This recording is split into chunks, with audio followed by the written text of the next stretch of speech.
जय परमेश्वर देवता लोगों, जय परमेश्वर। मैं तुम सातों आठों वलायतों के लोगों को वाकिफ करता हूँ कि दुनिया में यह जितनी खराबियाँ और कम उम्र में जो मौत हो जाती है, यह सब बनियों के राक्षसी पाप से होती है। क्योंकि हिंदुस्तान तो इसी सबब से खराब हो चुकी है और रही सही है उसको अब गारत कर देंगे। इससे मैं तुम लोगों को वाकिफ करता हूँ और कहता हूँ कि समझो और इनके लालच देने में मत आओ, बल्कि इन्हों के जाल दफे करने का बंदोबस्त जल्द करो, ताकि इन सौदागरान के जाल से हमको और तुम सातों आठों वलायतों के लोगों को सुख प्राप्त हासिल होवे। जय परमेश्वर। बड़ा ऊ किताब मुफीदा मौसुम्बा जगत हितकारनी अज तस्नीब सात अनुपदास मोत वतन मुलक मारवाड़। यह जगत हितकारनी जिसको श्री अनुपदास प्रिंटिंग प्रेस छावनी आनंदपुरा में छाप के प्रसिद्ध किया। तारीख 17 अप्रैल सन 1909 जहाँ बैसाख बुद्धि 12 सम्मत 1965। Page number 116। यह महाजन लोग बादी का रोग जमीन माता को कर देते हैं जब उनको किसी खजानों या मंदिर और मंदिर की पुतलियाँ वगैरह और फकीर वगैरह को जल्दी खेतना मंजूर होवे तो जमीन माता को बादी की चीज़ का रोक कर देते हैं कि वो चीज़ फ़ौरन खींच के चली जाती है। जिस जगह पर खींच के मंगाना और निकालना मंजूर होवे, फ़ौरन ज़मीन के फटके अंदर ही अंदर में ज़मीन के उस जगह पर पहुंचकर बाहर ज़मीन के निकल जाते हैं। जैसे आदमी के शरीर में बादी से चीज़ हो रही होवे और होते होते बहुत जल्दी कमर में या पाँव में जाके होने लगे तो आदमी उससे बहुत तकलीफ़ और दुख पाता है।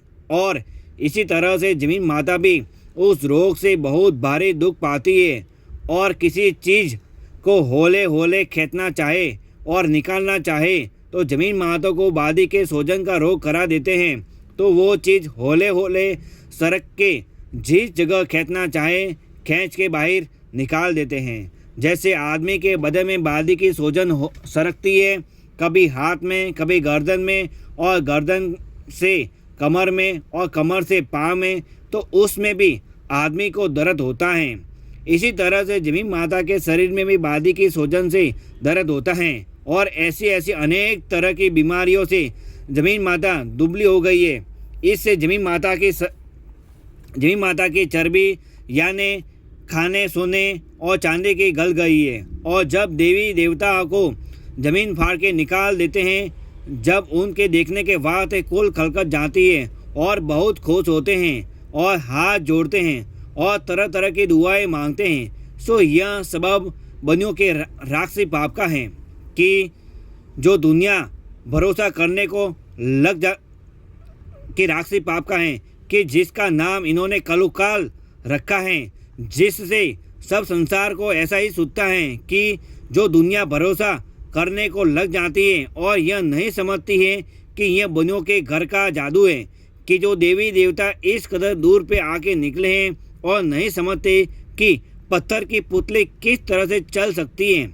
सो दुनिया तो इनके जाल से भूली हुई है, जिससे कुछ पहचान जादू वगैरह की नहीं हो सकती है कि इन बनियों ने जादू के जोर से तमाम जान के लोगों की अकल कैद कर दी है कि जो समझाए से भी नहीं समझते हैं।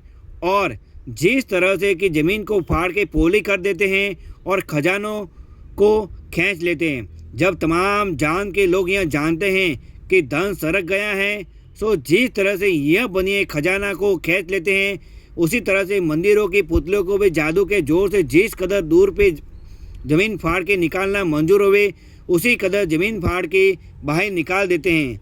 अगरचे इन्हों को यह बात मंजूर होवे कि फलाने मंदिर की पुतली को फलानी जगह पर निकाले तो वहीं जाके निकाल लेंगे। Page number 170। जय परमेश्वर।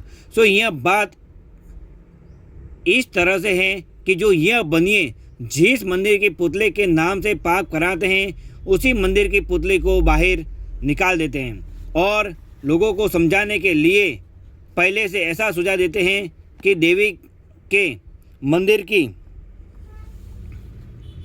पुतली हजारों कोस पे जाके निकली है और देवी बड़ी पर्चे वाली हैं और यह परमेश्वर की कुदरत है, जिसको सब संसार और राजा बादशाह वगैरह बड़ी खुशी के साथ देखने के वास्ते जाते हैं और दंडोत करते हैं। सो यह पुतलों का निकालना और ज़मीन का फटना और काल वगैरह का पड़ना और बीमारियों का और खजानों वगैरह का खेतना और अकल वगैरह का फिरना और बारिश का ना होना और कम उम्र मरना जादू से हो रहा है। और यह जादू इंद्रजाली रावण की तरह से इन बनियों ने बल राजा के बाद से चला रखा है।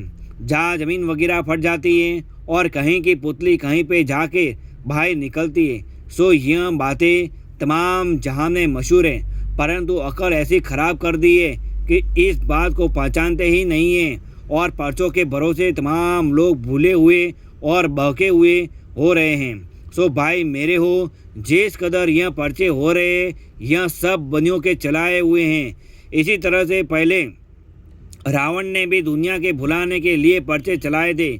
चुनाचे बाद मरने रावण वगैरह के इन बनियों ने भी दुनिया को भुलाने के और बुद्धि कैद करके तरह तरह के पर्चे दिखला दिए। देखो भाई, जब कि अपने बदन में किसी तरह की तकलीफ हो जाती है और हड्डी वगैरह टूट जाती है तो फिर किस तरह का दर्द होता है कि जो खाना पीना भी भूल जाते हैं। और यह बनिए जादू के जोर से ज़मीन को फाड़ते हैं तो तरह तरह के रोग ज़मीन के नाम से ज़मीन माता को करा रहे हैं और किसी को अपने राक्षसी पाप करने के मालूम नहीं होने देते हैं। इससे मैं संसार के लोगों को इन बनियों के जाल से वाकिफ़ करता हूँ कि जिस तरह से तुम्हारे बदन में दर्द होता है उसी तरह से ज़मीन माता के बदन में भी दर्द होता है, जिसके हाल से संसार के लोग बिल्कुल बेखबर है कि यह सौदागर लोग